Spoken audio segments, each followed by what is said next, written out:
Welcome everybody to the Ultimate Outdoor Madness podcast. This episode, I will be talking with a good buddy of mine named Steve Verbeke. I met him through a Facebook group about bow hunting in New Jersey. He's a great guy, great hunter, and an everyday hardworking American who is an avid hunter and gets out there a lot. We'll be talking about turkey tactics, successes, stories, things we did wrong, things we could have done. He harvested a bird this year too, so we'll get to hear that story. And then we'll roll into some summer scouting for whitetails. He's an avid whitetail hunter as well as I am, so we get to hear his different approaches about scouting and see how he follows through into the early season.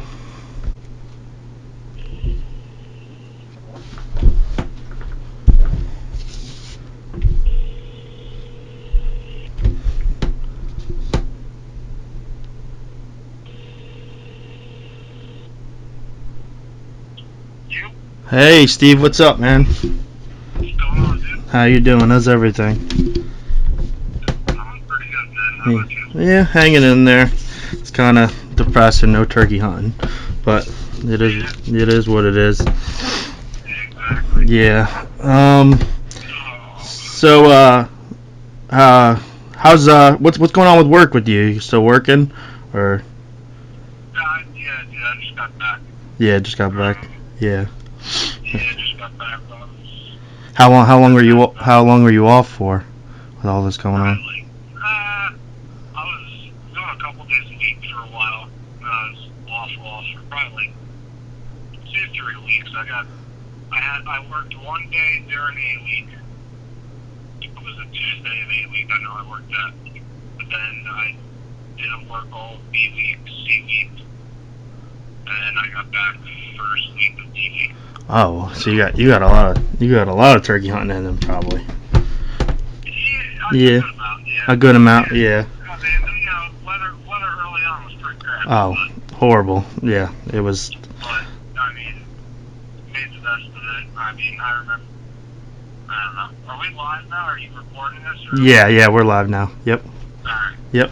I just want you to this whole show is just about like everyday hard working people, and I just want you to just explain who you are and what you do for work and what you do, what kind of hunting you do, and all that kind of stuff. Alright, cool, yeah. So Steve Verbeke, 25. I'm an electrician by trade. Actually, I'm working towards becoming a licensed electrician. It's in New Jersey. It's a 5-year apprenticeship program. 5 years working experience. So I'm in year 2 now. So I got 3 more years left, and then I can go test for my license. But that's what I do for work. And I've been hunting now about 5 or 6 years, 7 years. But I mainly deer hunt. I just picked up turkey hunting last year. Okay. And it's a freaking blast, man. Oh man, you don't have to tell me. It's my favorite thing to do. I started out deer hunting, so deer hunting is my passion. Chasing big deer is my passion. Yeah. But turkey hunting, man, there's nothing like turkey hunting.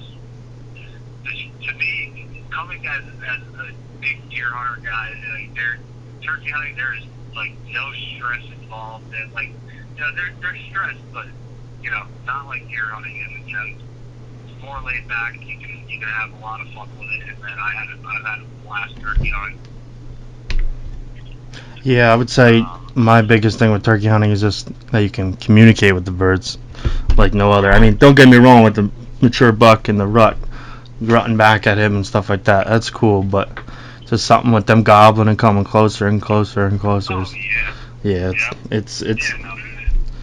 It's a whole You let the strategy aspect play to it too. Oh yeah, yep, for sure. I mean, there's so many different ways to go about it. Like, for example, I didn't know you only hunted for 6-7 years. Jeez.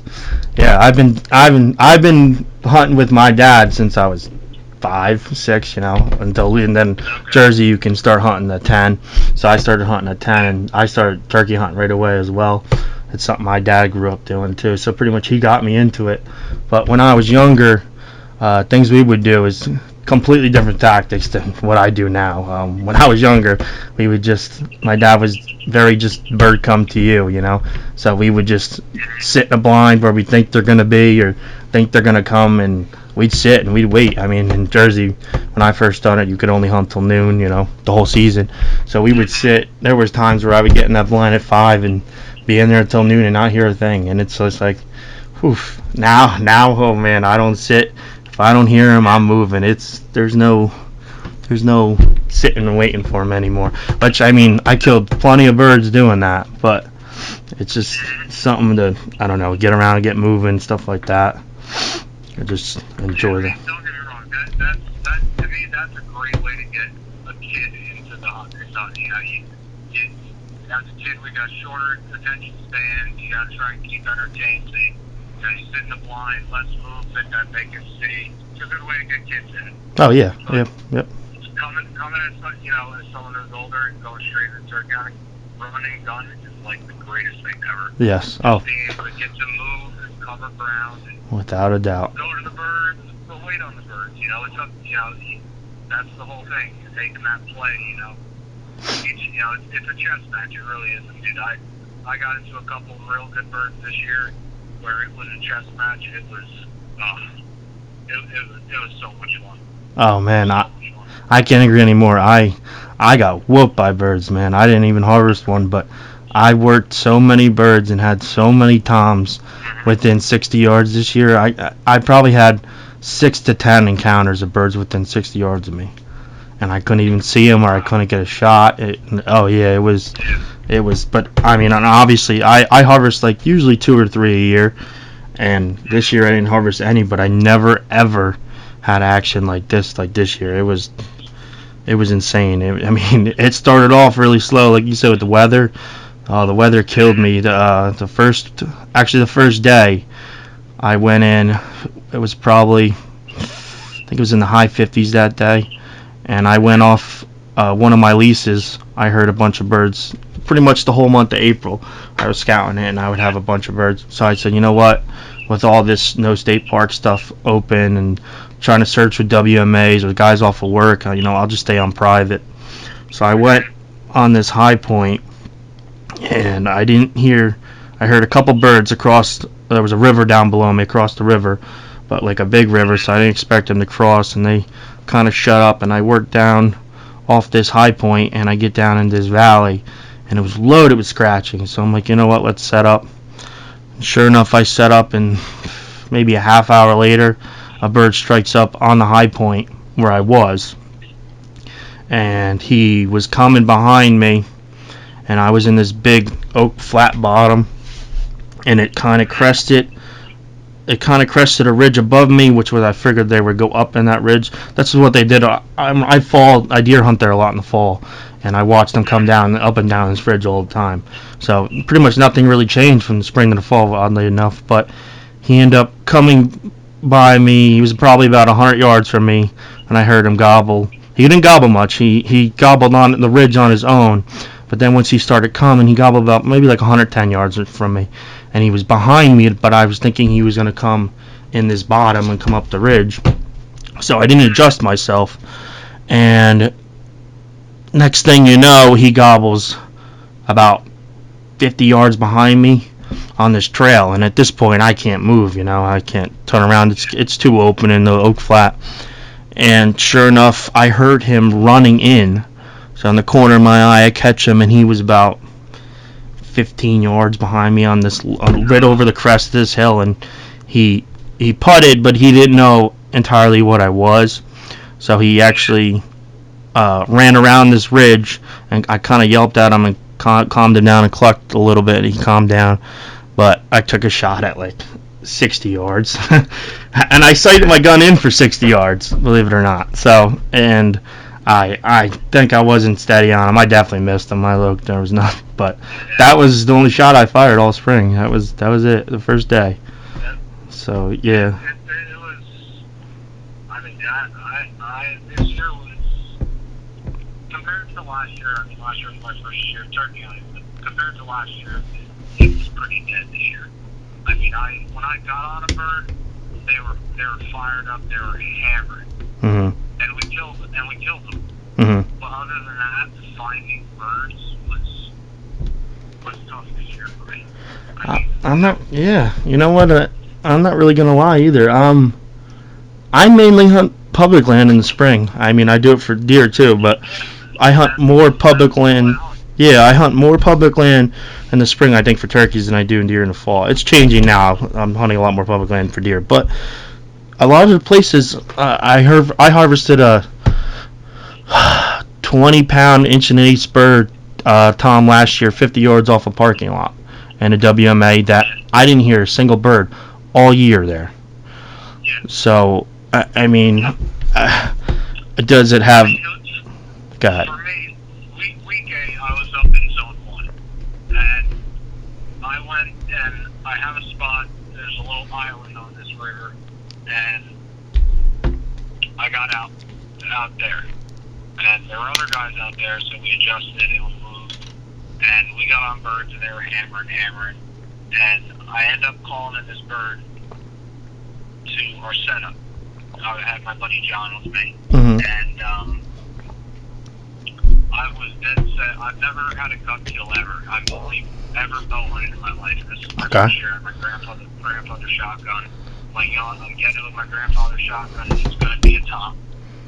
So I called this bird, and sounds gobble is like on point, man. I called this bird across the river, away from another guy, and this bird comes in, and he's gobbling. He comes through this tall grass, and I see this little nub on him. I'm like, dude, that's a freaking king. I'm like, you gotta be freaking kidding me. So I'm like, all right, I'm not, I wanted a tom for the first one, and I'm like, Yeah. I let it go by me, and my buddy John set up probably like 15 on. I'm like, dude, shoot him. So he goes and he has it, he shot the gun once, and it was on.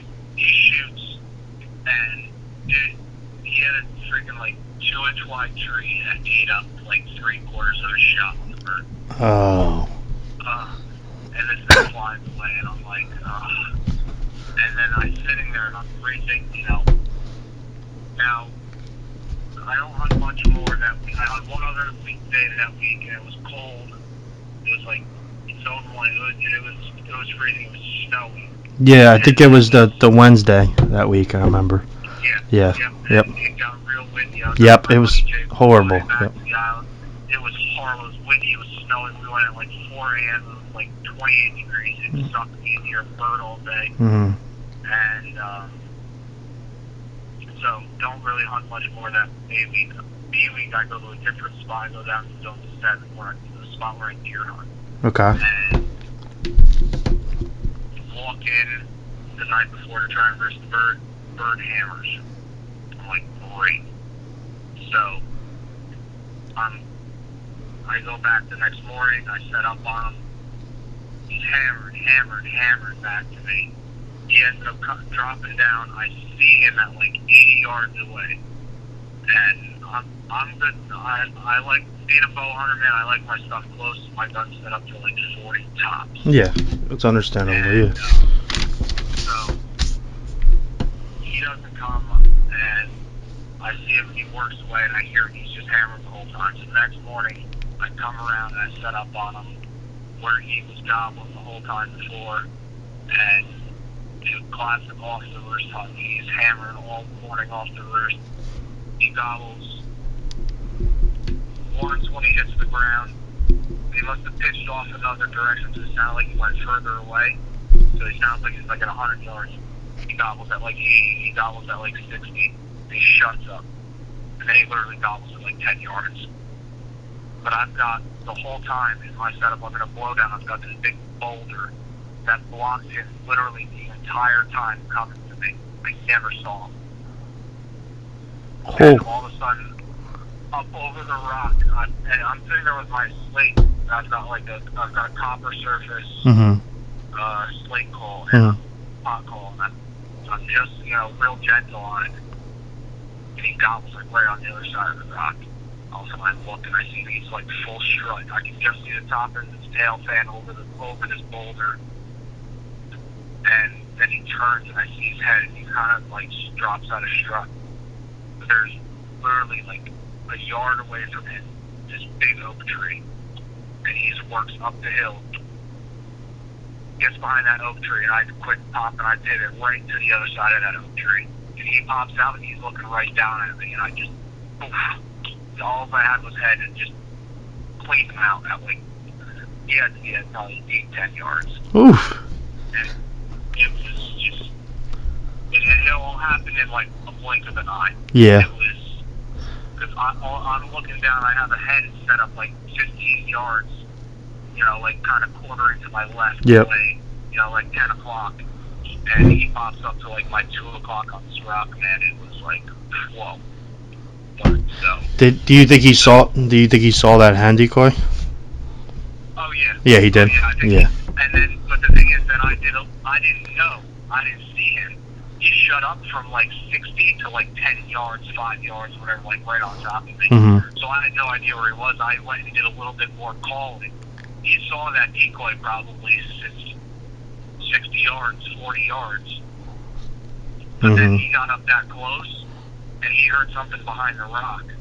And he was like, wait a minute, that's not this 10. There's another one. Mm-hmm. All of a sudden, he kind of peeks over looking, and he really didn't he didn't break me out. He didn't spot me. And, I had great cover in there. I was back up against the tree in a blowdown. He didn't hit me off. But he was looking down in there the whole time. He was looking for me calling. And that was right off the roost hunt, right?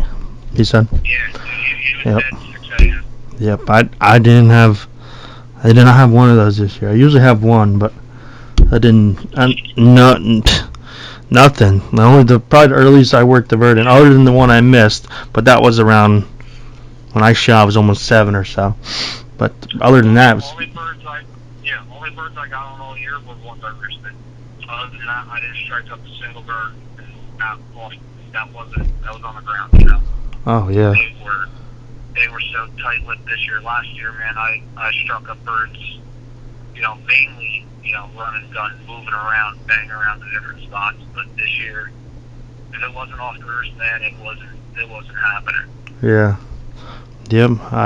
I roosted a lot of birds, but there's a lot of instances where I would go there the next morning, and there would be somebody there already, even an hour and a half before light. So it kind of also learned me that these birds have been hunted. So it didn't really shut me off. So it wasn't the biggest, whatever. You want to talk pressure? Seaweed.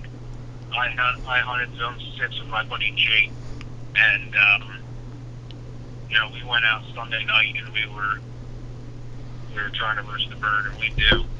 And this is my easier hunt. He's like, dude, I've seen huge toms here. And I'm like, all right, let's go check it out. He's never turkey hunted really. So the first time he went with me was during a week. That was his first time ever, and he heard nothing.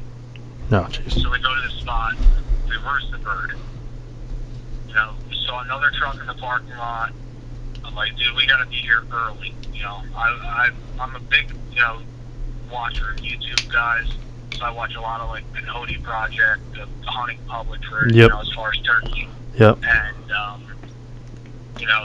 the one thing that Dave Owens is always like, public land, first come, first served. If you gotta be in there. So we were in there like on the ground, set up on this bird by like 4 o'clock in the morning. Yep. And he starts gobbling, and dude, wouldn't you know, like first light, some guy comes walking down the edge of this field where we're set up at literally like at like 5:30, right at like first light. And I'm like, you gotta be kidding me. I turns around and leaves. Oh. So long story short, we ended up working this bird all week, getting him within 40 yards, 60 yards the whole time. But he would hang up just in this like one zone all week consistently. There's this like little bottom, and there's a big ridge behind it, and then out flat to a field. And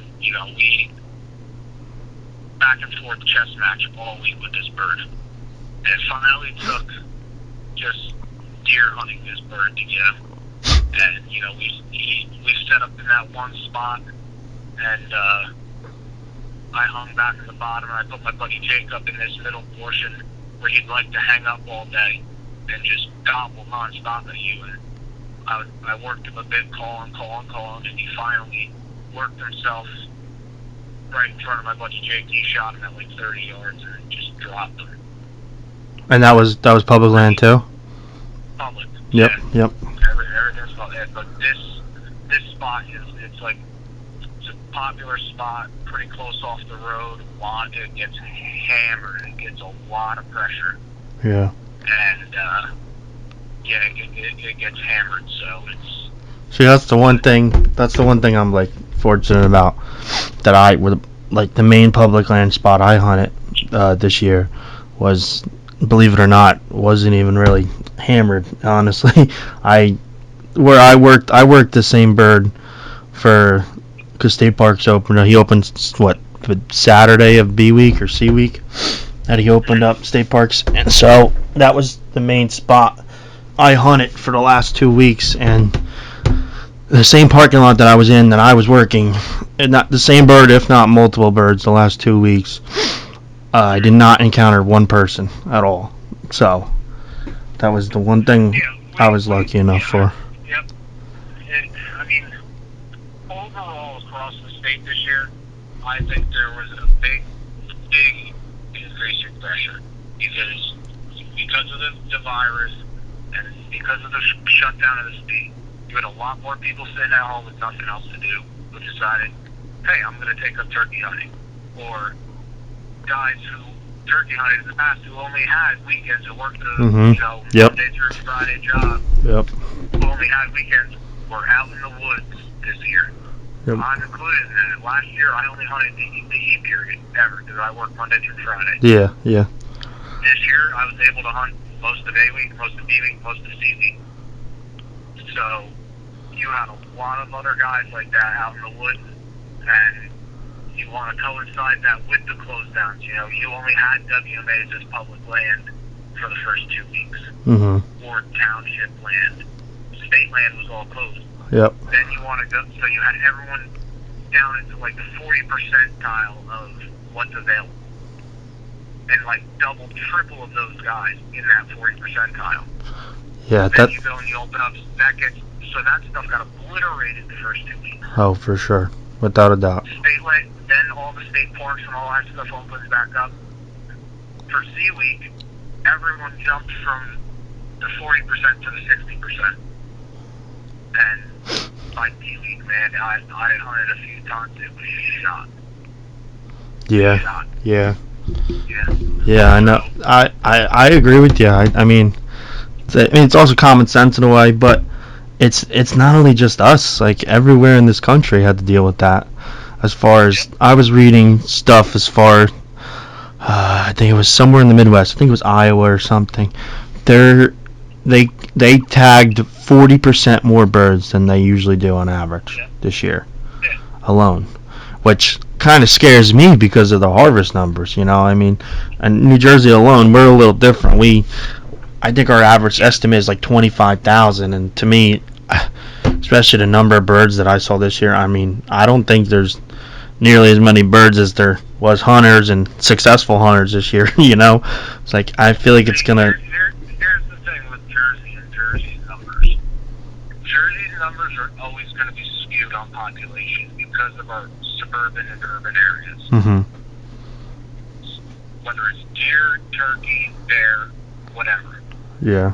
The suburban areas, for the most part, especially up here north by us, you get Bergen County. Bergen County is for 95% of the part untouchable. You know? Yeah. So, no, you're right. I mean, there's some private land in there, and then there's that Saddle River hunt, but for the most part, Bergen County is untouchable. So you get up in the north part, there are bears up in northern Bergen County. You know, there's a lot of deer in Bergen County. So those numbers are always skewed. You look in the suburban areas, there's deer freaking everywhere. You get out on the state land, there's a decent population on certain state lands. Some state lands are pretty bare for deer, you know.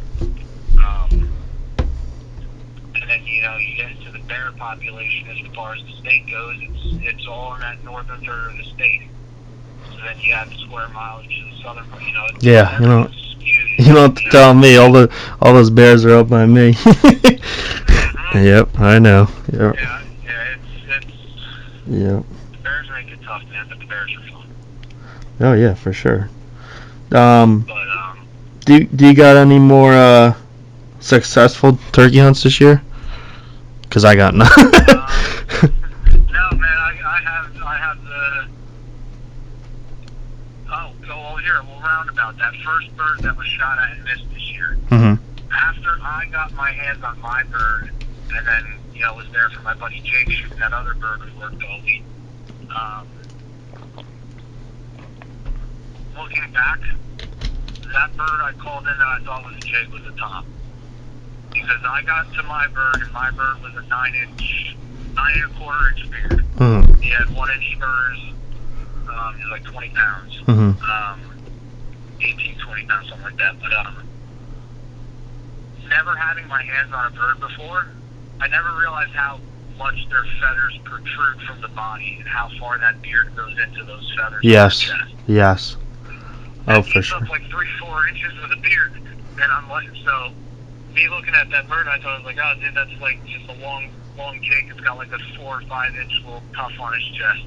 That was probably a 9 or 10 inch Tom that walked by, and I'm like that because he never strutted in front of us, Mhm. so I couldn't see the tail fin to give it away with it.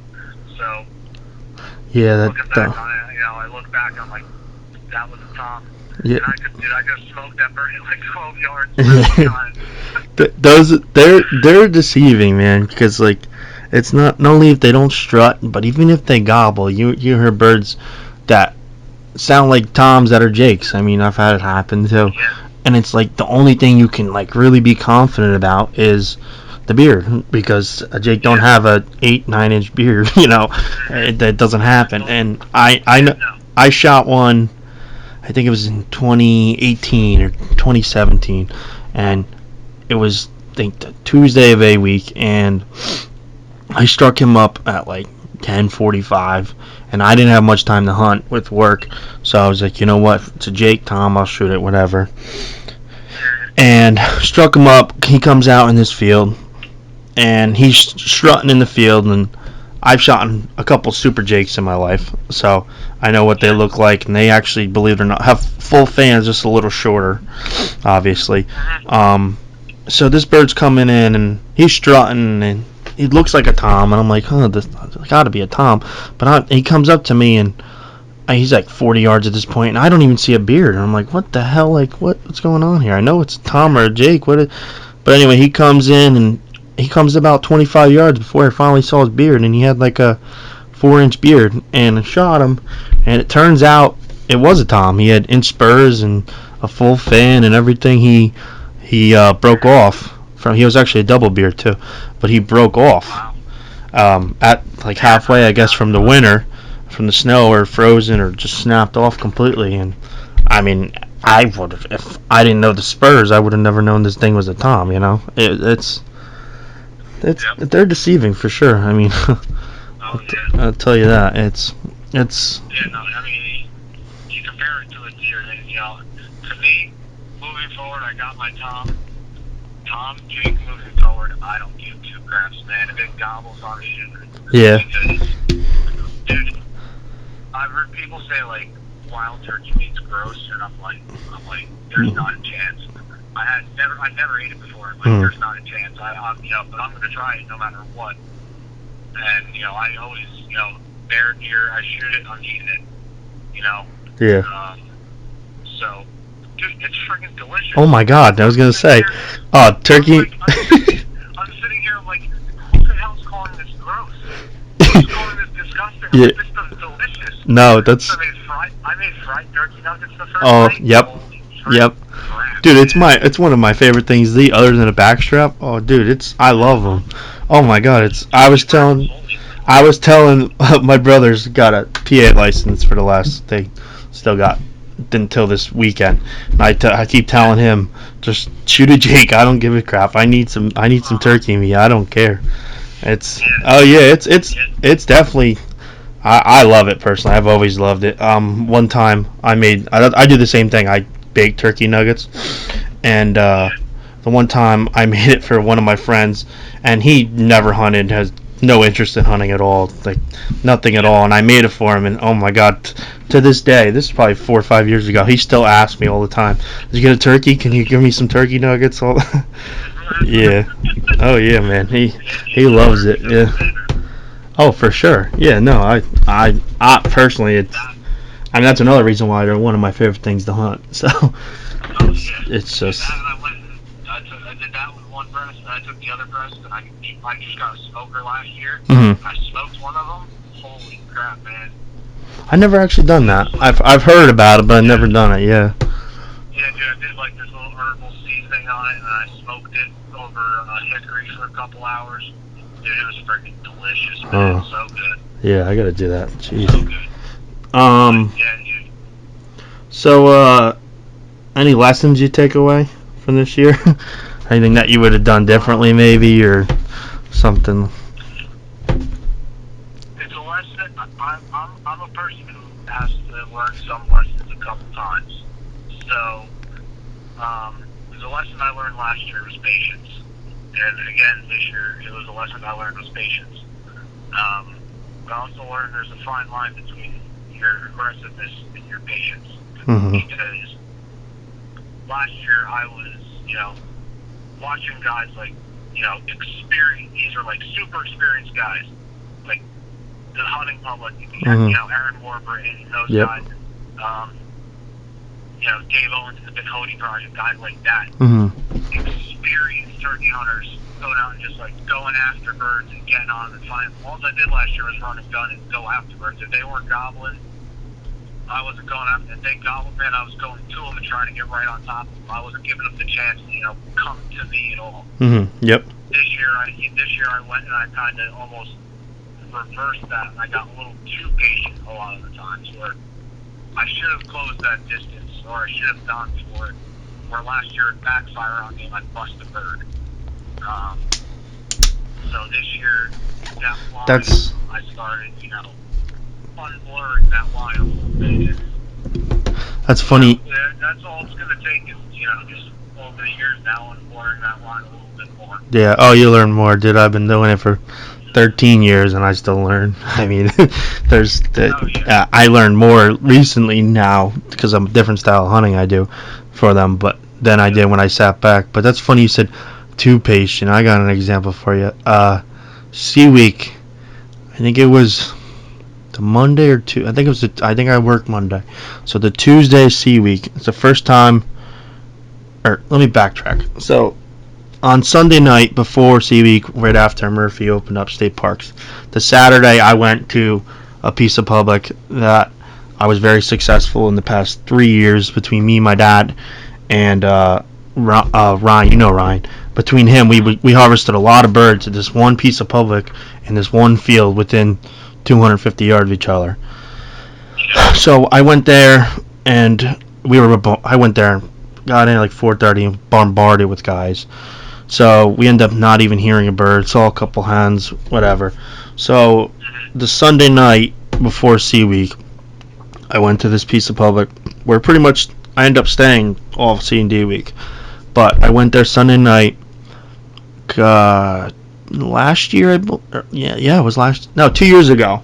Ryan struck up a bird in this piece of public right off the road, but not. You wouldn't think people would hunt it, and that we never saw any pressure. So we've been going there for the past couple of years. There's always been birds. So I get to the spot, and that Sunday it was kind of windy, probably in the mid 50s, and I strike up a bird right off on roost, right off the road, maybe 50 yards, and it's kind of it's all oak ridges, big open timber, but oak ridges, and he's 50 yards right off the road, and he's hammering, and I'm like, all right, well, if he's here, there's probably another one, so my game plan is to get right under him, same thing that you were just talking about. So I get in there probably 4:30, 4:45, And the night before, I kept seeing a pickup come back and forth, back and forth, back and forth, and I thought it was just a local. So, sure enough, I was wrong. It probably is a local, but I get in there nice and early, and that pickup was parked right under where that bird was roosted. So, my strategy kind of changed a little bit. So, I park probably 150 yards down the road where I normally park. And I get up on that first ridge and that first knoll, and I'm just listening. And that bird starts to gobble, and another bird closer to me starts to gobble, but on the same ridge. They hit the ground, shut up. The birds work off, and at that point, I just kind of figured, maybe I should back up away from this guy. So I end up leaving. The next time I go back to that piece of public, the guy was there. The guy was there pretty much every time I went there. He would go there first roost, wouldn't have any success, and he would leave. So I said, you know what? Let's stay along the same public. We'll go maybe half mile down the road. So I get down a half mile down the road, and I would say this is Wednesday of Sea Week. It was because I went there Monday. This is probably Wednesday, yeah. Wednesday or Thursday of Sea Week. And I check a pull off, and I yelp with my box call. And I had a bird yelp, and it's close to private. So, but it was more down the road, and I knew there was more public. So I go to the next parking lot, and I yelp again, and it yelps back at me. And at this point, it's either a really good caller or it's a hen. So I just go to drive down the road and make sure nobody's there. Nobody's there. So I walk in. It's a hiking trail. I walk in, and I'm like 60 yards off the road, and this hen's coming right down to me, yelping, and she starts to come down to me, and a bird strikes up about 400 yards to my left. And he's gobbling, and you can tell he's coming. He's answering both of us. He's coming. She comes down in this bottom where I'm at along this trail, and I was on a little, maybe, 9-10 inch sapling, but I had no other tree. I mean, she was on top of me just like that. She ends up not spooking, but sees me and turns around and goes back up this little knoll that she was on, and she keeps yelping at him. And it turns out, I got plenty of video of it, and you'll see it, you'll hear it, but this hen gobbled more than you could ever imagine. And I've people say hen gobble, like what? No, I've had one hen gobble in my life, and I didn't have it on film, but I was with my cousin a couple of years ago on a way different piece of public at like 6 yards. She gobbled and strutted in front of us. It was pretty cool. So that's the only reason I ever believed it. This hen was I was pissing her off, so she's yelping and gobbling and yelping and gobbling. And at this point, they're gobbling back and forth to each other. Like, it was insane, dude. It was just the craziest audio. And at this point, I know he's closing the distance, and she was on that knoll. This is where the too patient comes into play here. I'm thinking maybe he'll just walk up this trail, walk right to me. I had a hand decoy out. Sure enough, I could have went and cut him off between him and her. I could have just shut up and went on that trail right in between him and her. I definitely could have closed the distance because it was kind of like along the trail there was pine saplings and cedars. So I could have done it, and I didn't do it. He ends up working up to her. I set up on that bird 6 times, all within 100 yards that whole morning, and he was hammering me. And at one point I heard him drumming, and he was probably 50 yards over the ridge. And there was nothing I could do about it. I couldn't. Once he got to her, he wanted. Oh, the story's on go with this hen. You have no idea. Oh man, I hunted this spot. God, probably 6 times. C&D week. Yeah. Every time I went in there, I had that hen there yelping and gobbling to me every time. So her nest was nearby, and every time I would have a bird come from 500, 600 yards away from where I hunted previously, where that pickup was. It's the same ridge top that comes all the way down. and the birds would work that ridge all the way down into this, and then get into this bottom and go on all the way down to the river. So yeah, I worked I worked this bird. Oh man, I couldn't even tell you one time. One time I worked him, and I couldn't pattern him. I tried to pattern him like deer. I used Onyx. That's the thing too. I don't know about you, but I use Onyx for turkey hunting like crazy. I mean, I use it for deer hunting, but for turkey hunting, it's yeah. Oh yeah. Yeah. Yeah. Oh, for sure. But he comes from the same ridge top, and this hen, she comes up from the bottom, and she's probably 40 yards, and she sees my decoys, but she's chirping away. She don't care. And he's gobbling to her, and she just wants every man in the world. So I had this bird right over the crest of this hill, strutting, drumming, gobbling, and he could definitely see my decoys, but it was one of these hang-up moments. And at this point, I brought a blind because it was supposed to rain that day, and ended up not raining. But anyway, I'm sitting in the blind, and sure enough, he goes with her, and they go down in this bottom, work away, and yeah, that was it. That happened like 6 times. The one time I even had her come in, and I scared her away. So she wouldn't call him in and go with him, and somehow he got around me, and ended up going with her. Again, I mean, to this day, I don't know if it was the same bird. I have no idea, but honestly, I was watching the other day Spring Thunder, with, and they got Philip Culpepper doing it now. Yeah. And they were talking. I think it was him and crap, I'm bad with names, from Bone Collector, Michael. Waddell. And Yep. Waddell, yeah. Yep. And talking about intentionally spooking, I think it was them, talking about intentionally spooking a hen to get her away, just to be able to, work one-on-one with the top. Yeah. And I'm like, my first year I actually called in a couple hens a couple times. Mm-hmm. But this year I never had never saw any hens. So I was like, all right, never really had that experience. You were fortunate. To think about, and I'm thinking about, situations, a real hen's probably, has a good chance, of calling a tom away from you. So, if you see her, spook her, making her shut up, he's not going to, if he's far enough away, he's not going to know why she shut up. Nope. So, it makes sense, shut that hen up and get him one-on-one with you, keep going, and, up your odds a little bit, so. Yeah, I did it, and something easy to think about. I did it, and somehow he got around me. I mean, Steve, I worked this bird. I honestly, I don't know if it's the same bird or different birds. I think it was the same bird.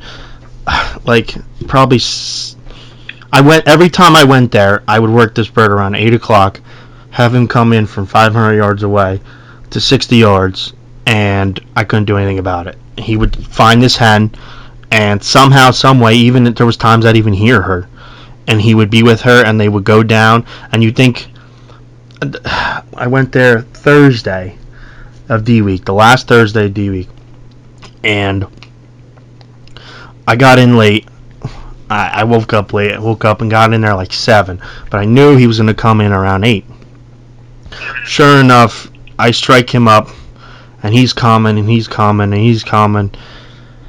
And at this point, they're on the same ridge as me, so my game plan was to get on the drop off of this ridge, because most of the times, almost every time, they went off the drop it off of this ridge, went in the valley, got up another ridge, and then went down towards the river.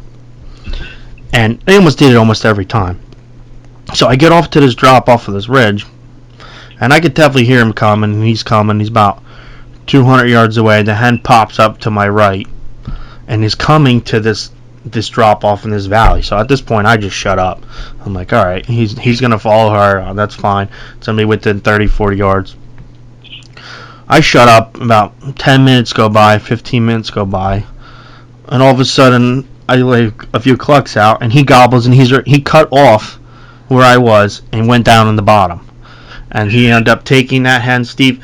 He came from the first time I heard him to the last time I heard him. He had, in 10 minutes, he had to go almost 2 miles. It was unbelievable. This bird he just kept going and going, and that was the one time I was set up for what I thought he was going to do, and he ended up just completely fooling me around, and I mean, that was a bird that whooped me plenty of times. I mean, the only footage I actually got of this bird is him strutting about 60 yards away in this pine ridge behind this hat. And yeah, and that was probably the closest I ever was, and that was like the second time I called him in with her. He was with her the whole time that time, but I was moving and adjusting her on this bird, kind of like the hunting public, because I preach the hunting public too. But I'm kind of like Zach in the hunting public, where I move around like crazy. You know, I'll go that extra 10 yards. I don't care. If I can think I can do it, I'll do it. And I got on the edge of this. You're either gonna blow them out or you're gonna get them. Yeah, so. I mean, it's public land. You know, it is what it is. But I end up getting on this transition of cedar and oak, and it's all flat. And I didn't have a decoy because I just was moving at this point, and I called her in right on the edge of it with him behind her, and she was going to come in, I think, but she saw no decoy, and because she could see very well, and she ended up going down on the bottom and ended up taking him with her. So, I mean, like I said, it was... It's tough, man. It's crazy. You know, the best thing I can say that I've heard that describes turkey hunting OT is turkeys do what turkeys do, and there's no explaining it. You know, it's, you can try and predict and do anything in every situation and have every experience, and that thing will teach you something new every single time. Oh, for sure. I mean, it's crazy. I mean, I found with deer, I've killed deer on the same, different bucks on like the same style patterns before, man. I haven't yet to get on a turkey in the same, style, manner, or fashion as far as ground layout and, terrain and stuff like that. Every single time it's been different, Yeah. Oh, for sure. Yeah. It's a learning experience literally every single time you go out. So yeah. It's a lot of fun. Well, yeah, like I said, I've been doing it for 13 years now. Like myself, actually hunting them, and I still learn every day. I mean, I learned so much this year, and not even harvest one. I just learned. Yep. Yeah. So they're a pain in the butt, but so that's over with. But deer season's coming around. The best time of the year for you, I know that. That's my time. I just want to roll into like what do you do as far as your summer scouting? When you feed, when you set up cameras, what do you do stand wise, all that kind of stuff? Well, like I said earlier, I've really only been hunting, in probably 6 years now. Mm-hmm. And I've honestly kind of changed how I've done it, year to year so far. That constantly learning thing, I feel like I've hit a big stride as far as my tactics and strategies and, my knowledge. I've built pretty hard into, learning deer, probably the past 3 years. You ask any of my family or friends, they'll tell you I'm obsessed with it. Yeah. But, so I've seen a big increase in my success, the past few years, a good uptick in that, and as far as even just encounters of, with big deer and stuff, but, my focus now is, the past couple of years, and it's evolving, is being mobile and just bouncing around. I'll bounce cameras around, I rarely ever sit in the same tree anymore. If I see deer, I don't see deer. I rarely will sit in the same tree. And I've done that mostly in the past with a climber being mobile or bouncing hang-ons around. Mm-hmm. Yep. Which, that's 25. I've changed, career paths a few times. Money's not flowing, Yeah. So, no, I know. Yep. Same way. It's cheap gear. It's heavy hang-ons. It's heavy, climbing sticks, screwing pegs. Mm-hmm. It's not easy, but this year, this year I'm going to be, making a jump to the saddle game.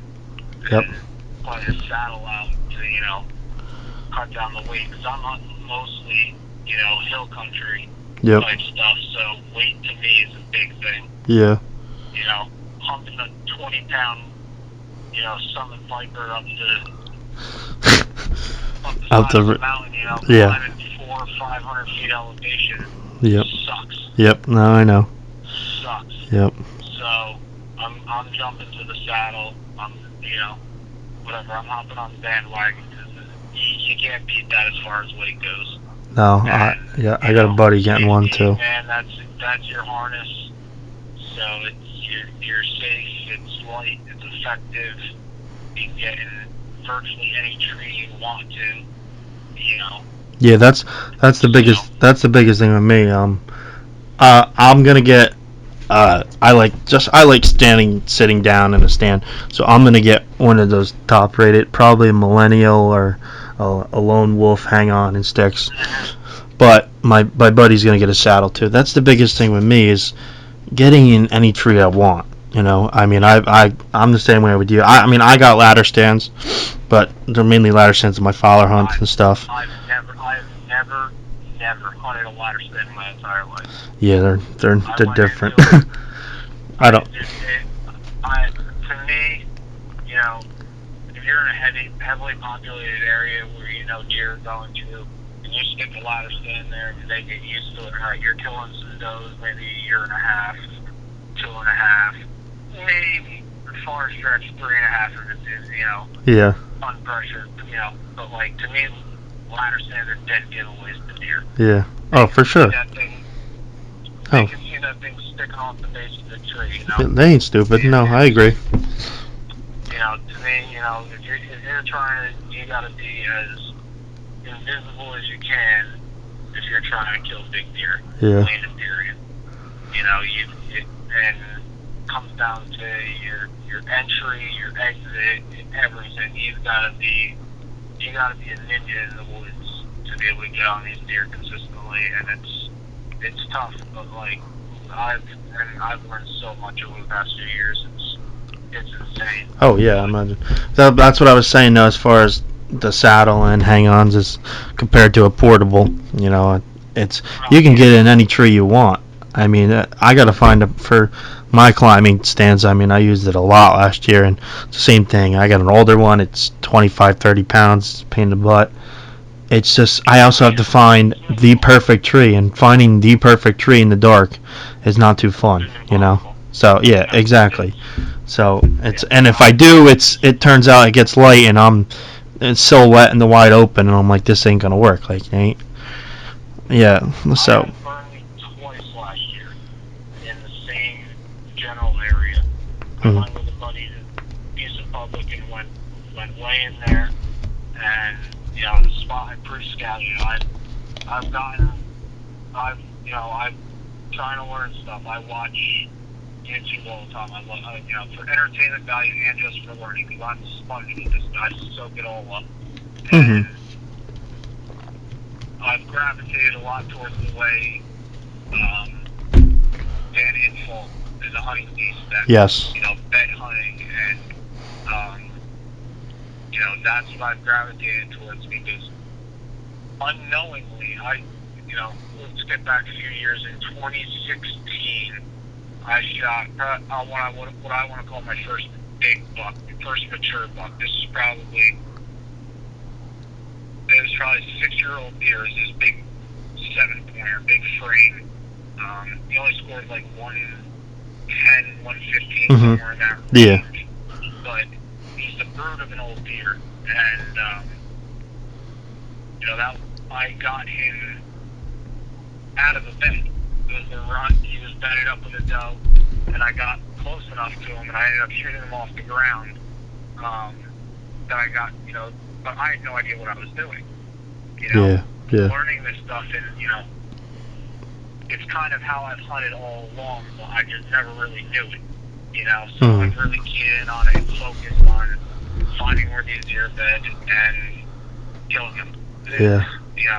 That's a huge thing as far as what I'm trying to go in here, it's like early season. That's perfect because you're hunting a food source. You're hunting a food source. You're hunting a water source in the month of September, and people hate going out there in 90-degree days or 80-degree days, but when that last half hour cools off, man, I've shot some good bucks in September alone, just going to a food source or water, cutting out of their bed like that.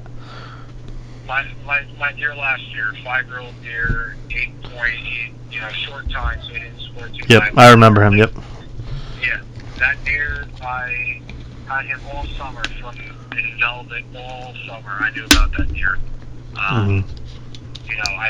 We can bait certain, so I've run mineral and I run some bait this summer. Just to get inventory and find out what's where. Yep. So I get this deer. Come around. We started the 14th last year. It was the 14th, yeah. The 8th, 9th, he disappears. Yeah, typical. Yeah. Disappears. Yep. Well, I know this area. This was a swampy area. There's a big marsh swamp that went into like a small little lake almost, a real shallow lake swamp. Okay. And so I'm hunting the side, but there's just one oak ridge. Where it's a small little ridge off the side of the swamp, and it's just all oaks. When it's September, it just started raining oaks, so I'm like, dude, this deer's got to be over there. He's shed his velvet. He's got to be over there hammering those oaks. So I slid in between where I thought he was bedding all summer, and on an offset kind of time. I knew where he was bedding the most in the summer. Once they hit that time, they changed those beds, and so I went to where an alternative spot where I thought he would be bedding in between there and those oaks. And that first night, he popped out, and I killed him. Yep. I had a similar experience. I'm actually looking at the deer right now, but not this past year, but the year before. So was it 2018? The fall 2018. I summer scouting in July. I start mineraling and feeding, one because of money and two because of time. I don't usually get out there till around the first week of July, maybe the end of June, depending on everything. But you know how it takes to run cameras, and I run 12. I love 10 to 12 cameras in the summer, just like you said, to get inventory, figure out what I want to do early season, stuff like that. Deer I want to focus on. But I found this deer. Random. We just got a new lease, right? Really, really random. Just got a new lease, and I found this deer. It was probably the first week I checked the camera, and he just similar to what you're dealing with, but matured, probably 5.5-year-old, just a brood of a deer, huge deer. He actually was 21 3/4 wide, so that's why I was kind of interested. Little tines, but good mass, good deer.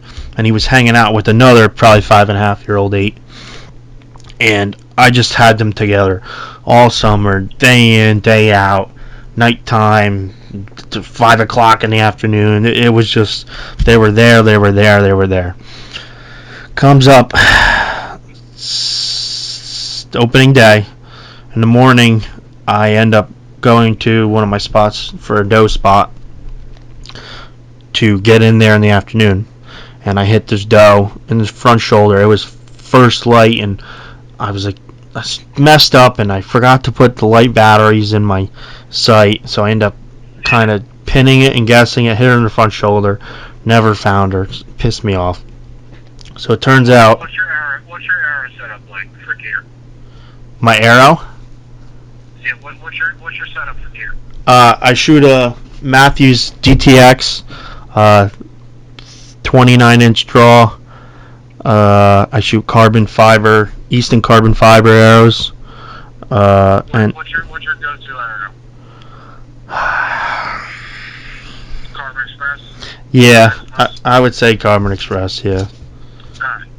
So, what heads did you shoot? That day, I think I was shooting the Rage chisels. You're a Rage guy? Yeah. I like the chisels, like the hypodermics. I like the hypodermics a lot, actually. But yeah, so you the shoulder, you're done. Yeah. That's usually the way. Yeah. I knew as soon as it happened. Well. I used to shoot when I started. I shot when I first started hunting. I shot the crossbow because I picked up a bow and I just didn't feel proficient enough to just shoot at a deer in a high pressure situation. So I stuck with the crossbow and just practiced for a few years with the compound. Got good with it. Now I'm shooting the Verbekes. Yep. But I've got I was using mechanicals and I got I shot a deer with a Reaper and it didn't open. Yes. But with the crossbow, I hard shot the thing. It was like 20 yards to the doe, but it never opened. That doe only went 40 yards because I hard shot her. Yeah. But it never opened. She had a freaking, like a field point hole in her. Yep.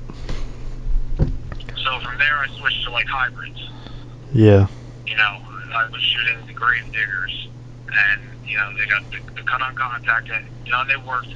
But again, if you hit shoulder, you're screwed. Yeah, that's the thing. So I went to fixed, and then I was going heavier. I was shooting like 125 heads. Okay. Yeah, I shoot 100. Yeah. Yeah. I shoot 125 Montex. Okay. And then all of a sudden this last year, like this past off season, watching the hunting public, they come out with the Ranch Fairy. The guy on YouTube with the Ranch Fairy with all the the FOCs and all this stuff and the Ashby, and I started diving into that stuff. Man, that's another world. Yeah, I've heard that. The thing with me is, I've never actually really had, especially since the hypodermics came out. I get where you're coming from, 100%. The thing with me is, I've never really had them. I've had people shoot them and they don't expand, or they shoot them and they expand, their arrow shoots differently and they don't like them, so they go to something else, stuff like it depends on, I guess, a preference in a way. But the thing that I'm going to change up this year is, just like you said, just like another Zach from the hunting public moment, but when because I spot and stalk like you do too, but when he spot and stalks, he uses fixed heads. So that's something I'm going to change up a little differently this year. I'm going to use, when I spot and stalk, some fixed heads, just in case they expand and hit one little twig, and it changes up the whole ball game. I mean, I have nothing wrong with fixed heads. Growing up, I was shooting a simple 4-blade Muzzy, little 1.25-inch diameter cut there, and I killed so many deer with my bow at 10 years old with that. It definitely. It comes down no matter what you're shooting, the shot placement. 100%. Yes. Yep. Oh, for sure. It doesn't matter if you're shooting a mechanical, a field point, or a fixed head. It's all shot placement. Yep. Oh, for sure. It's but you can get away with a little more with a mechanical, obviously. Yeah. But you get at the bone, you're done. Yep. So oh, for sure. And that's what I realized. I went to those 125 heads. I was taking quarter and 2 shots, just line up the vitals. You punch to that front shoulder and out the other side. Yeah. Did you shoot 100 grain before, or you always shot 125s? No, I went and I started out with the Reapers at 100 grain out of a crossbow. Okay. I got the one time so then I switched, and when I was shooting, from when I started shooting a compound, I shot those grave digger broadheads. I shot the small one there, the inch or 1.25 fixed with an 1.75 mechanical on it. Yeah. And they worked, and they did work on cartilage and some shoulder a little bit, but not great.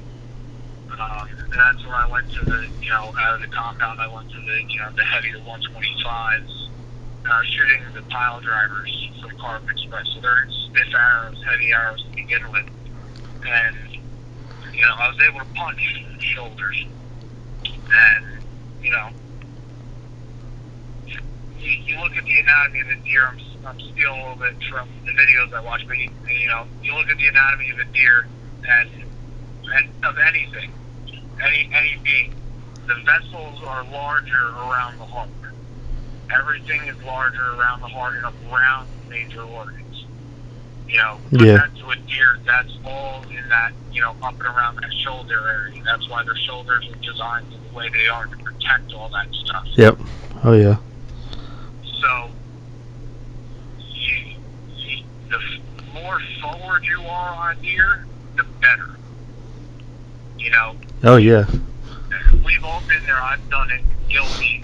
Gut shot a deer. Yep. Oh, yeah. For sure. It sucks. It's the worst thing you could possibly do. Mm-hmm. Liver shot deer. I've done it. Been there. Let them lay overnight. Track them the next morning. Tracking dogs. I've gone through it all.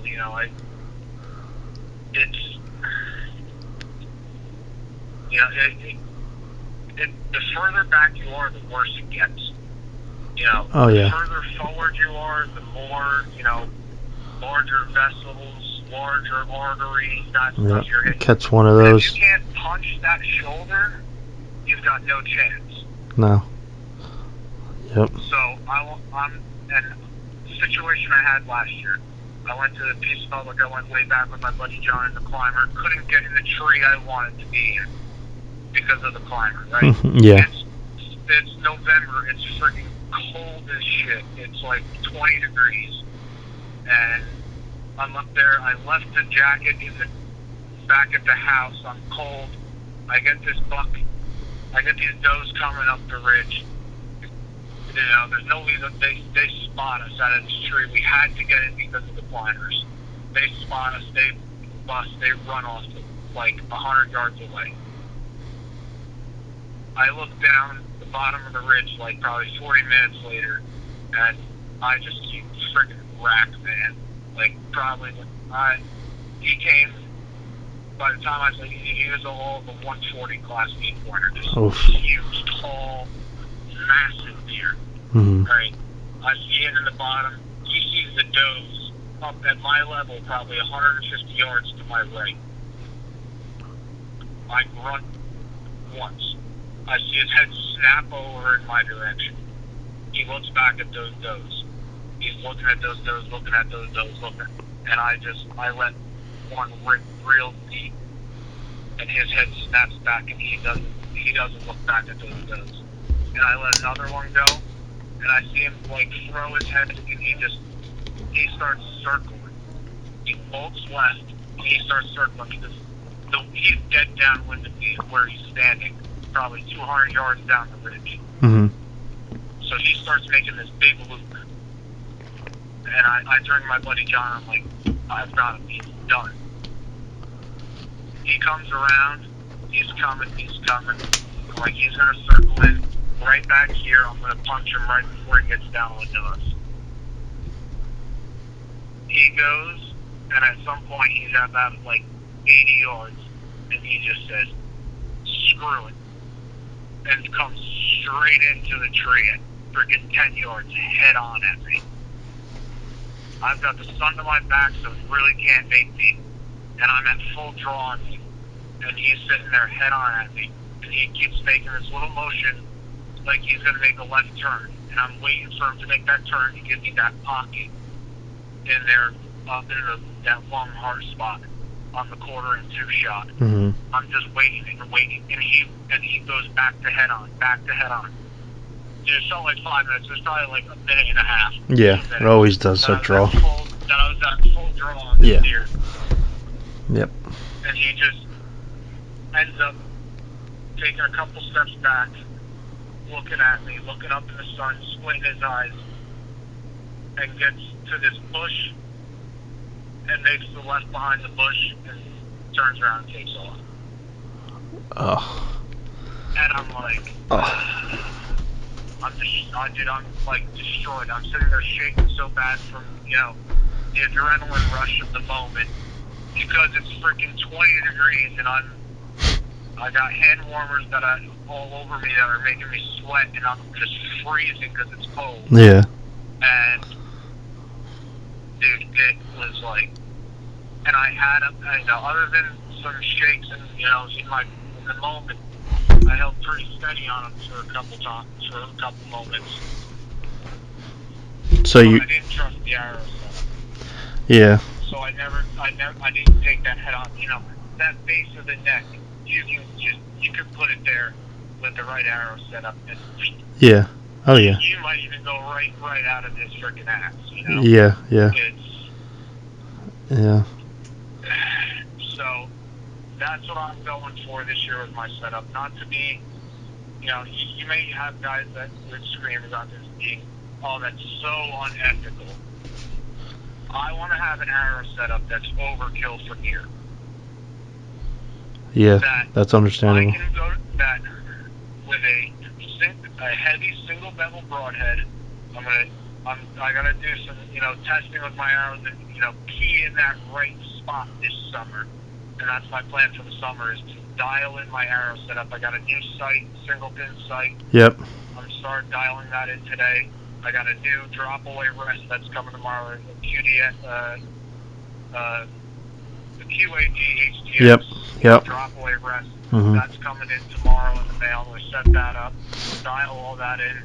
I got, arrow shafts I ordered, a mix pack from Ethics, the Ranch Fairy test pack of different, I'm going to dial in, what's the best weight, try and be in that like 600 to 650 range, somewhere in there. Yeah. I've got a 29.5-inch draw. Yeah. Yep. So I should be shooting like 29 to 28.5-inch arrows. Yeah. Somewhere in that range, and I'm putting like 400 something grains up front, possibly. Mm-hmm. Yeah. I'm shooting. What are they? Here are the arrows I got. The zombie slayers or something like that. Okay. Yeah, I know what you're talking about. Yep. Black Eagle.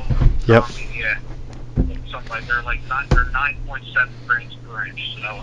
Yep. That plus 325 up front puts me at 600. So I'm going to toy with it, and my goal is basically to be able to, with a single bevel broadhead, put it on a deer, line up his vitals no matter what angle that deer is at. If there's bone in the way, He'll go through it. Shoulder in the way, put it on the spot, line up the vitals, put the lungs, heart, that spot in line, and let it rip, and let it blow through the shoulder, blow through the bone, blow through whatever, and just get up into those vitals. Yep, that's understandable. That's plain and simple, Yeah. But just kill the deer. Yeah. That's what I don't care if I have a blood trail that bathes the woods and paints the woods red. I don't care. Yeah. I want the deer dead at the end of the trail in the shortest trail possible. If that means sticking it up in there into the heart, through the front leg or through the front shoulder, or, that's how it is. Hey. If I got a deer straight under me and I want to blow through his spine and take him out and put it through his heart and his lungs, I want to do that. I don't want to have to pass up on any more 140-inch deer at freaking 15 yards ever again. Yeah, no,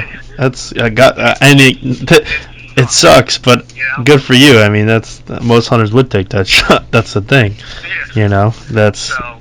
It's the most ethical thing to do, is what you're saying. I suck at blood trailing, so I need a Yeah. So that's what I'm doing. I'm probably looking at. I really wanted to shoot this year bone broadheads. They're a single bevel. You can get them in 125 or 200 grain.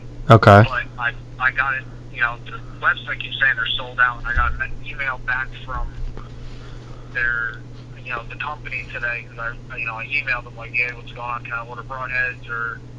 And they got back to me that because of the COVID, their manufacturer switched to making PPE gear, so they don't know if they're going to be able to have their manufacturer make broadheads for the season or not. And I'm like, yeah. So now I'm kind of searching around looking for, a single bevel broadhead to shoot. I was looking at one point, there's Grizzly Stick makes an Alaskan. They make it in like 315 grains. I think there's like a 200 grain option. I know there's a 315, but then they have the Bishop 315, but like 315 grains of just That's loaded. that's a lot. Yeah. With my arrow and all that, man, I'd have to put like a regular insert in there, and I'd be at 600 grains. So, Yeah, that's the. I don't know. I'm gonna have to toy around with it, but yeah, I'm going in at like 600 grain, single bevel range. Hey, test it now in the summer. That's what the summer's for. Oh yeah, Yeah. That's gonna dial in this summer now that Yep. no matter what happens, I'm gonna have something that's going in the woods ethical killing. Yep. That's the biggest thing right there, like you said, just ethical. Quick, easy, ethical. No other. The shorter the blood trail, the better. So Yep. Oh, for sure. Yeah. But back to that real quick, the early season betting as far as successfully hunting a mature buck. I went in to I ended up not finding that doe, obviously, like I told you about the shoulder. That's how we got all into all this. And I wasn't even going to go out that afternoon. I just set on sitting it out, going the next morning, trying to get another doe somewhere else. And one of my friends says to me, he's like, you got to go in there. This buck's going to come in. And we did have a cold front coming that night. I think it was in the 50s that day, but there was a cold front that was going to drop it down to about 38 or something, 39 that night. It was going to be pretty cold. And it started to rain mid-afternoon, and the rain was going to break through periods throughout the afternoon. So you know what I said? You know what? Screw it. Let's go. So I get in early, and I mean early. It was probably 3 o'clock at that point, the opening night. I wasn't in stand a half hour, and here comes a doe with the little 6-pointer, and I shoot the doe, and she falls in the field, maybe pretty much up where I came from, not where from this buck comes from. So it was perfect. So I got my doe, I tag her, and the rain starts picking up around 5 o'clock, I would say. Starts to pick up a little bit, but you can feel the cold air coming. And this buck, what he was doing was bedding on this oak flat ridge on the downhill side of a river, okay? And he was bedding facing, the wind was going up. I think the wind was actually, it was a northwest or northeast. It was blowing from my right to my left, and he was bedded on the top of that ridge on my right, okay?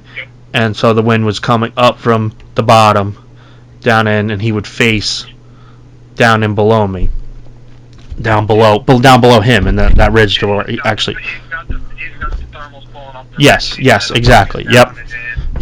Exactly. Usually he's probably got the predominant wind coming over his back. Yes, that's exactly what I was doing. Yep. And it was about 5:45, and I knew that this wide one and the big one and another, there was this wide one, and then the other 8 was probably in the mid 120s. I was going to shoot either one. Both of them were hit listers for me, and then they were coming in with this maybe 2.5-year-old 8.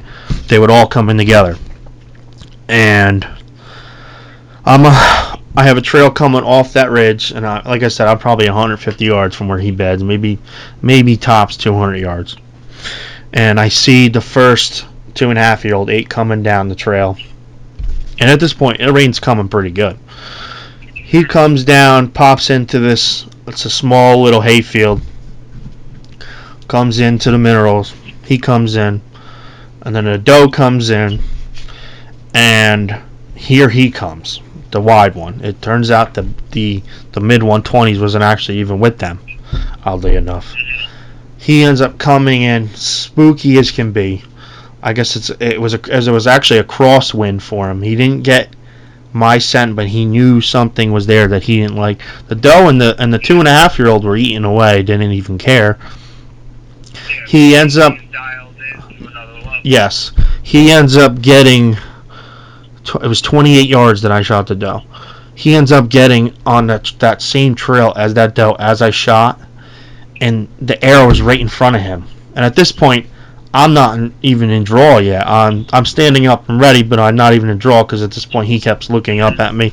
And let me remind you, I put this stand in a beautiful, huge pine tree, so much cover. It was phenomenal. Just the perfect setup, especially for your first hunt there.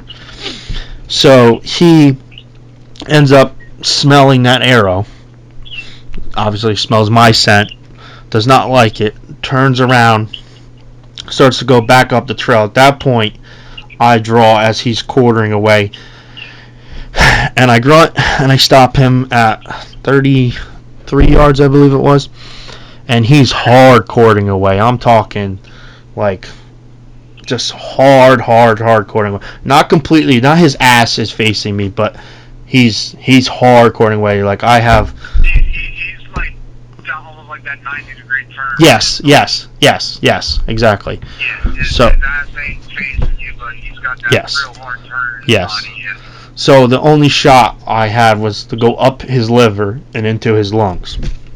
Oh yeah, dude. You So put it behind the line. So I put it right on his liver, up the same way, and I pulled trigger, and I just see him take off, and all I saw was, to me, the arrow looked like low, okay, like stomach area, and he goes up that ridge, and I lose him in September. There's leaves everywhere, so you can't see it. I lose him up that ridge, and at this point, I'm like, oh man, this deer isn't dead. Like, what happened? Like, how did I hit him that low? All this stuff's running through my head. So give him about an hour 15. Still light because I wanted to look in light. But he comes. We start tracking. No blood at all. And at this point, it's raining good. There's no blood at all. And I'm like, no arrow, no blood. So I am like, you know what? Let me work back to his bed, because I think he's going to be somewhere along that bed. It turns up, I get to the top of that point, I just crest a hill, and there he was. He didn't go. Pretty much back to his bed. And there was absolutely no blood, no arrow, nothing at all. And I didn't hit him as low as I thought. I hit the liver and went up and got both lungs. And I mean, he didn't, like I said, he didn't go 160 yards. But there was nothing, you know. It was just one of those, oh crap, I found him, you know. That's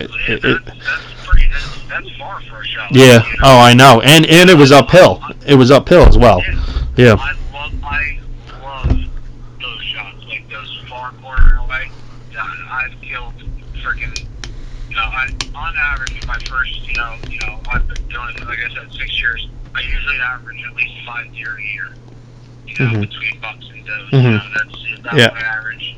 And opening up that this year because, you know, usually in the past that's all I ever ate. I didn't get into it much, but this past year I got into like specialty processing. So those are on a warning list. This year. I'm letting it go. But yeah, dude, it's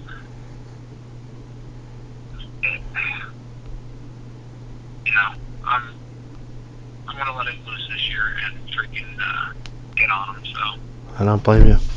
Plenty of meat. I mean, geez, dude, I shoot on average between 8 to 10, 11 a year, and yeah, it's because my brother gets a couple usually. My dad doesn't really shoot many at all, and especially as it's me. No one else in my family really hunts, so yeah. But the thing with me is we go through this meat between. My family makes sausage. I go to Alpine and I get stuff like that. And I love grinding and making hamburger stuff. Stuff as simple as Hamburger Helper, you know. I mean, and honestly, I'm looking at my meat right now, and I don't know if I'll make it till September. So it's.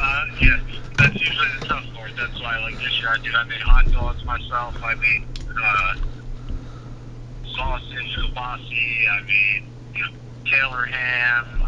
I mean, so much stuff, and it's like I'm down to like backstraps and a few steaks.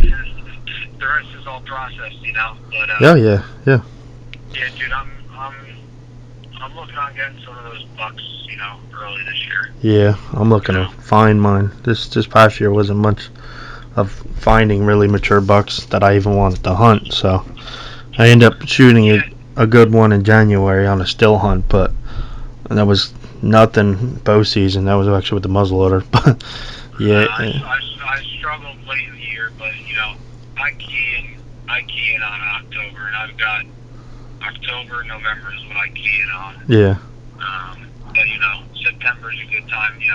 We get that early, chance to get it out of the way early. yep, And if I do this year, I think I might do a little bit out of state on like some weekend trips. yeah. You ever do out of state for deer? Yeah, I went to a couple years ago. I went to Missouri. I like the Midwest. Missouri, Iowa. I want to do. I was gonna do. I just started putting in points for Iowa. Yep. Yeah. Well, that's where you need to start. Iowa's on the list. Yep. Definitely. I'm thinking of. I don't know how many deer trips I'm gonna do this year, but I'm definitely thinking of a trip to Ohio and hunt some public land out. Ohio last year. Yeah. I'm gonna do Ohio again. Yeah. That's what I'm thinking about. Ohio's freaking awesome, man. That's what I'm thinking about. I'm thinking about more out-of-state trips. I just made a bucket list for me to harvest a gobbler in every state that you can in this country. So there's 49 states that I can. Go after that Grand Slam. Yeah, I'm gonna go after it. I'm gonna start with. I actually was supposed to go to Tennessee this year. I went for their opener in the beginning of April, and I was on the way down, and they ended up closing. So, but I'm gonna hit up Tennessee and Florida next year for turkey. So my deer's gonna be money's a little tight too, so I got to figure out all that as far as that's why I'm only probably gonna make one trip for deer this year. I might go up to New York and hunt a little bit up there too. We gotta see what everything's like, work and all that.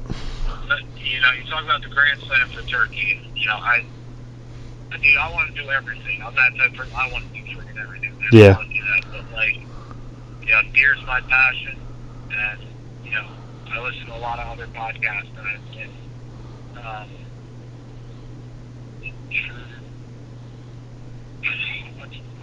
like I said, Marlo's names.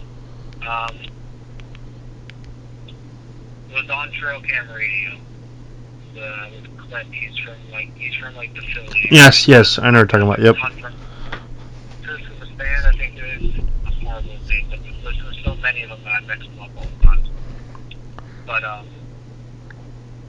they're talking about he's coining the phrase of going for like the deer Grand Slam. I forgot the Whitetail Slam or whatever. Mm-hmm. One respectable deer from every state. I'm like, dude, that's something I can get behind, like 100%. Yeah. Oh yeah. And so instead of doing it with the turkeys, I'm doing it with the deer. I'm going to try and make it, my goal in Jersey every year moving forward to tag a good buck. We get 3 bow tags. Yep. I don't gun hunt much. Yeah. I'm trying this year for deer, but try and fill all 3 bow tags. Yeah. With at least the Pope and Young, but at least one in Jersey every year, and travel to other local states, PA, Ohio, West Virginia, Mm-hmm. Maryland, Delaware, all the states right around here that I can get to at least like 6 to 8 hours. Mm-hmm. Yep. And hit those starting on the weekends, and try and chip off states, and then take a couple. I'm always gonna take a week off from bear because bear in Jersey is freaking fun. Oh, I know. I've shot a couple. Yep. It crushes me to give up the week off because I only get 2 weeks off a year. Mm-hmm. 2 weeks, the week off for turkey, but take one for bear, one for deer a year, and get after that.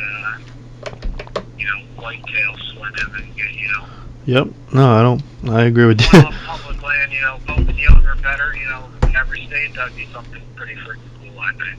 Yeah, I couldn't agree more. That's something I would definitely.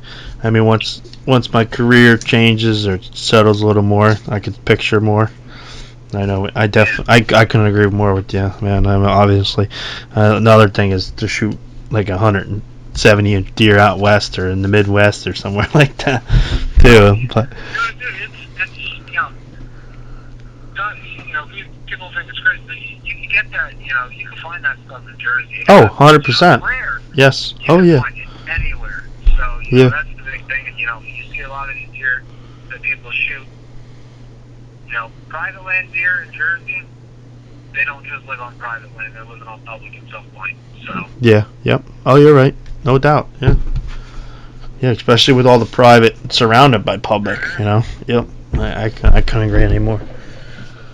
But all right. Well, we've been talking for a little while, so yeah, man. We'll definitely catch up again soon. This has been fun. I could talk stories with you for 10 hours. So. Yeah, exactly, man. We'll definitely get together for another one. Oh yeah, definitely, and definitely maybe shoot our bows together too. Get them ready. So I gotta start shooting mine as well. But Yeah, all right, man. Well, we'll figure it out. yeah, definitely stay in touch. All right, man. We'll do. All right, I'll talk to you soon. All right. All right. All right. Bye.